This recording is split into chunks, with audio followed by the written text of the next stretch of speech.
నా పేరు చైతన్య సాగర్.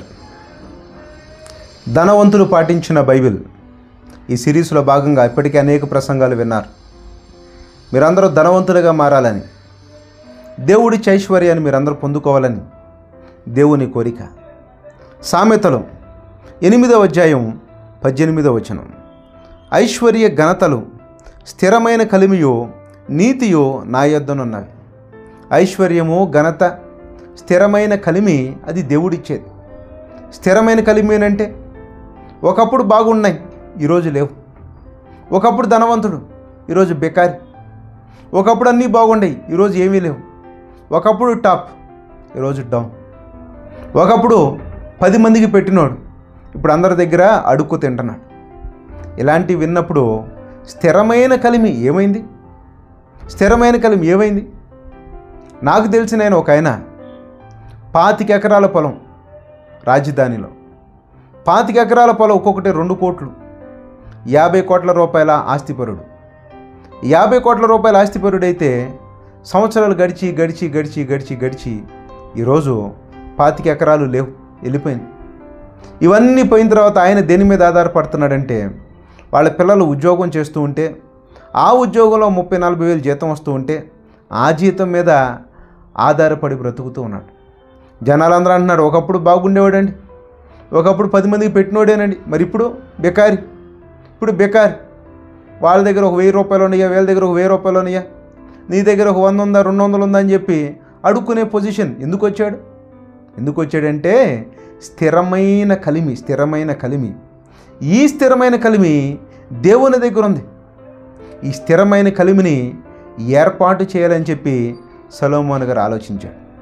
సొలొమోను గారికి ఇచ్చినటువంటి జ్ఞానంలో, సొలొమోను గారి వెల్త్ మోడల్లో మనం ఇప్పటికీ అనేకమైన మాటలు విన్నాం. అందులో మొట్టమొదటిగా జ్ఞానం. జ్ఞానం ఉంటేనే ఐశ్వర్యం. ఈ ఐశ్వర్యానికి, జ్ఞానానికి ఒక లింక్ ఉంది. జ్ఞానం లేకపోతే ఐశ్వర్యం ఉండదు. ఐశ్వర్యం ఉంటే ఐశ్వర్యం జ్ఞానంతో సంబంధం కలిగి ఉందనుకోండి, అప్పుడు స్థిరమైన కలిమి దొరికింది. అందుకే సొలొమోను గారు తనకు వాల్యూ కట్టుకున్నాడు. ఆయన కలవాలి అంటే విపరీతమైన కానుకలను, విపరీతమైన కట్నాలను సమర్పించుకోవాలి. ఉచితంగా ఏది వద్దు. ఇదే సొలొమోను ఏదన్నా తీసుకోవాలనుకోండి, తను దానికి పే చేసేవాడు. లో అమౌంట్ కాదు, వెరీ హై అమౌంట్స్ పే చేసేవాడు.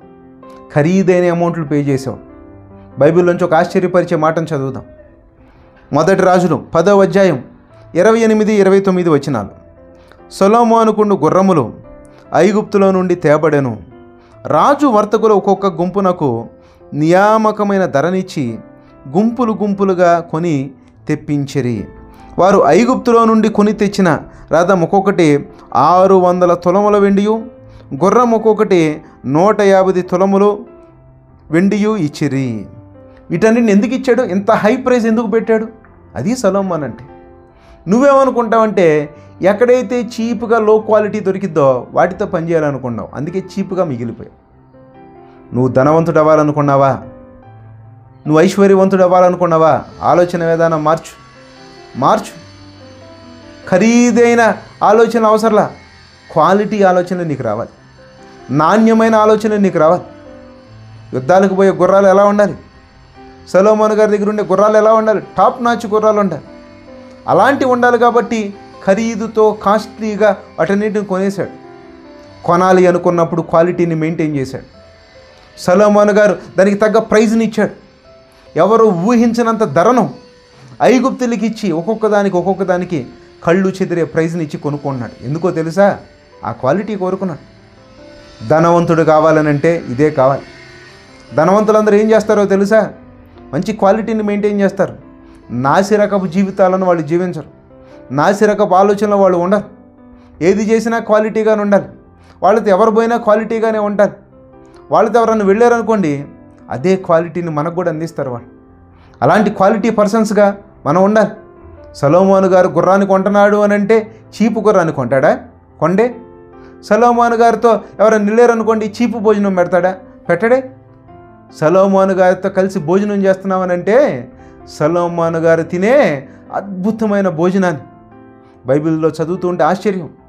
అన్ని రకాల ఐటమ్స్తో, అన్ని రకాల దేశాల ఐటమ్స్తో అద్భుతమైన భోజనాన్ని అక్కడ పెడితే నచ్చిన వాళ్ళకి నచ్చినంత కడుపు నిండా తినే భోజనం. ఎలాంటి భోజనాన్ని సొలొమోను గారు పెడుతూ ఉన్నాడు. ఎందుకనంటే అదే క్వాలిటీ. ఆ క్వాలిటీ థాట్స్ నీలో ఉన్నాయా లేవా? ఒకవేళ లేకపోతే మంచి క్వాలిటీ థాట్స్ తెచ్చుకో, క్వాలిటీ ఆలోచనలు నువ్వు తెచ్చుకో. ఖరీదు అవసరం లేదు, క్వాలిటీ ఉండాలి. ఎలాంటి క్వాలిటీ మైండ్ సెట్ అనేది నీకు రావాలి. సొలొమోను గారు కొన్నా కానీ ఉచితంగా ఏది తెచ్చుకోలేదు. గుర్రాలకు ప్రైజ్ని ఇచ్చాడు. ఏది కొన్నా సరే ప్రతి దానికి సంబంధించిన అమౌంట్లు వాళ్ళకి ఇస్తూ ఉండేవాడు. అదే సొలొమోను గారి సీక్రెట్. అదే వ్యాపారవేత్తల సీక్రెట్. వ్యాపారవేత్తలు ఎవరైనా సరే ఏ చిన్నది చేసినా, ఏ చిన్న పని చేసినా కానీ ఎవరి ప్రైజ్ను వాళ్ళకి ఇస్తారు. ఈ వ్యాపారవేత్తల దగ్గరకు, ధనవంతుల దగ్గరకు కొంతమంది ట్రైనర్స్ వస్తారు.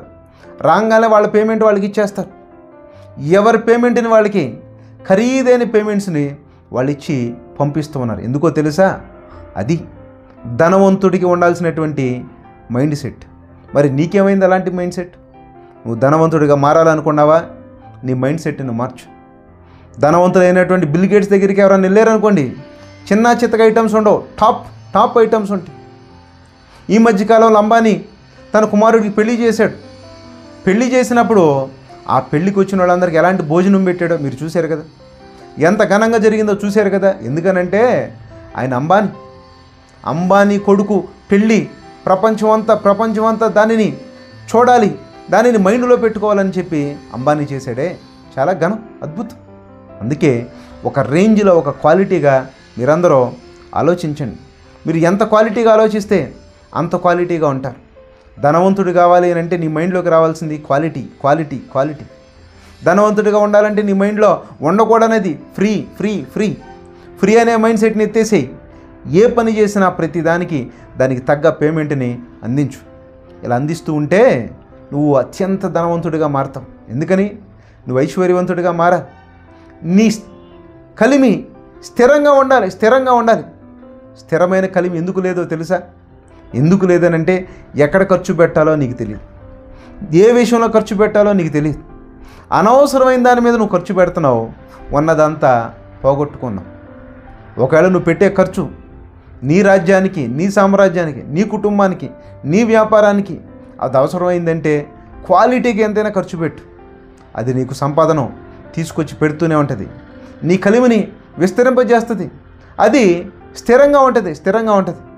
ఇలా స్థిరం లేకుండా చాలామంది ధనవంతులు వాళ్ళ కలిమిని పోగొట్టుకుంటూ ఉన్నారు. ఎస్పెషల్గా చెడు అలవాటుల్లోకి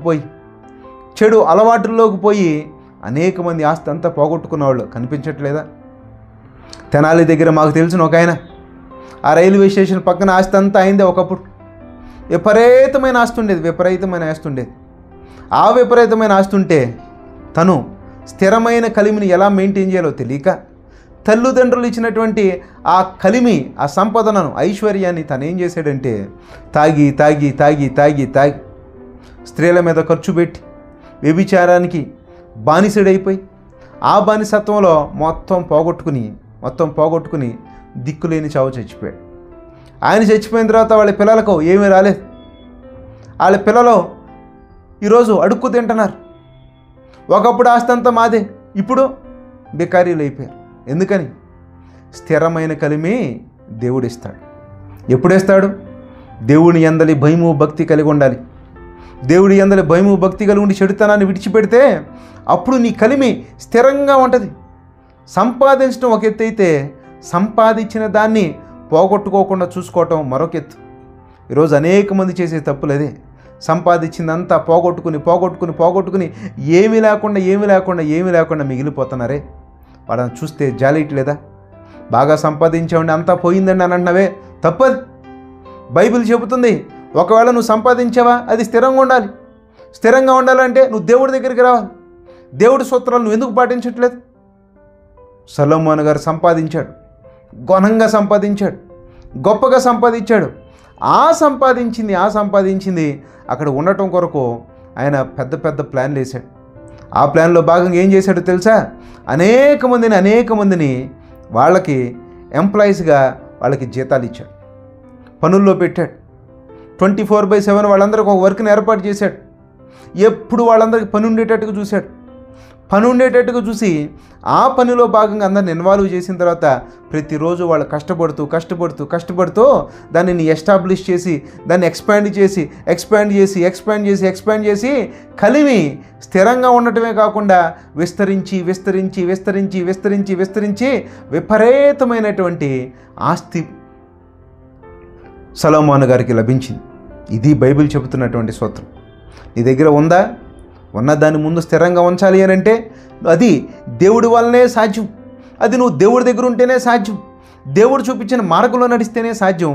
చెడు వ్యసనాలకు వెళ్ళినా, చెడు ఆలోచనలకు వెళ్ళినా, వ్యభిచారానికి ఖర్చు పెట్టినా, మందు తాగి జీవితాన్ని పాడు చేసుకున్నా వద్దు, ఇలాంటివి మానేసేం. ఒక క్రైస్తవుడా, డబ్బు ఉన్నటువంటి క్రైస్తవుడా, ధనం ఉన్నటువంటి క్రైస్తవుడా, ధనవంతుడిగా ఉండాలనుకున్నటువంటి క్రైస్తవుడా, ఒకవేళ ఎలాంటి ఆలోచన నీలో ఉంటే పక్కన పడేసి, అనవసరమైన ఖర్చుల్ని పక్కన పడేసి, క్వాలిటీ ఫోకస్ చేయి. మందు మానేసేయి, వ్యభిచారం మానేసేయి. వద్దు, అవన్నీ వద్దు. నువ్వు ఎదగాలి, నువ్వు గొప్పోడిగా మారాలి, నువ్వు ఐశ్వర్యవంతుడిగా ఉండాలి, డబ్బును బాగా సంపాదించాలి, ధనవంతుడిగా మారాలి. నీ కుటుంబాన్ని నువ్వు బాగా చూసుకోవాలి, మీ తల్లిదండ్రులను నువ్వు బాగా చూసుకోవాలి, నీ సంఘాన్ని నువ్వు బాగా చూసుకోవాలి, నీ సమాజాన్ని నువ్వు బాగా చూసుకోవాలి. పేదవాళ్లను నువ్వు ఆదుకోవాలి, పేదవాళ్లకు మంచి భోజనం పెట్టాలి, పేదవాళ్ళు అనేక మందిని ఆదరించాలి. పేద సేవకులు అనేక మంది ఉన్నారు, వాళ్ళందరినీ నువ్వు ఆదుకోవాలి, నువ్వు పోషించాలి. మిషనరీస్ని అనేక మందిని నువ్వు ఆదుకోవాలి, నువ్వు స్పాన్సర్ చేయాలి, నువ్వు వాళ్ళని నడిపించాలి. వాక్యం ప్రకటించబడాలి. అనేక పబ్లిక్ మీటింగ్స్ నీ ధనంతో నువ్వు ఏర్పాటు చేయాలి, నీ సంపదతో నువ్వు ఏర్పాటు చేయాలి, నీ డబ్బులతో నువ్వు ఏర్పాటు చేయాలి. అనేక ఆత్మలను నువ్వు రక్షించాలి అని అంటే నువ్వు పేదవాడిలో నుంచి ధనవంతుడిగా మారు. సొలొమోను గారి మోడల్లో ఉన్నటువంటి ధనవంతుడిగా నువ్వు మారు. ఎవరో కాజీలైనటువంటి ఆస్తిగా నీ ఆస్తిని నువ్వు మార్చుకో, సంపన్నుడిగా మారు. నేను ఎప్పుడూ చెబుతూ ఉంటాను, ధనవంతుడి మైండ్ సెట్ ఉచితంగా ఏది వద్దు. సొలొమోను గారు కూడా ఉచితంగా ఏది తీసుకోలేదు. ఆయన దగ్గరికి వచ్చేవాళ్ళు కూడా ఉచితంగా ఎవరో రాలేదు. సొలొమోను గారి మోడల్లో మరి ఉచితాన్ని పక్కన పెట్టేసి ఈ ప్రసంగం వెంటనటువంటి నీవు గూగుల్ పే, ఫోన్పే కనిపిస్తుంది, కొట్టు, తోచినంత కొట్టు, ప్రేరేపించినంత కొట్టు, ధనవంతుడి మైండ్ సెట్తో కొట్టు. ధనవంతుడి మైండ్ సెట్ని అలవాటు చేసుకుని కొట్టు. నువ్వు ధనవంతుడిగా మారాలి అని అంటే బైబిల్ పాటించిన ధనవంతుడిగా నువ్వు విపరీతమైన సంపాదన సంపాదించి దేవుణ్ణి మహిమపరచు. అట్టి కృపను దేవుడు నీకు దయచేయునుగాక. మరొక సెన్సేషనల్ ఎపిసోడ్తో మళ్ళీ కలుద్దాం. ఈసారి వినే మాటలు ఎంతో కొత్తగా, ఫ్రెష్గా, రీసౌండ్ వచ్చేటట్టుగా నీ హృదయాన్ని తెరిపించి నిన్ను ధనవంతుడిగా మార్చే మాటలు అతి త్వరలో మీ కొరకు. అట్టి కృపను దేవుడు దయచేయునుగాక. ఆమెన్.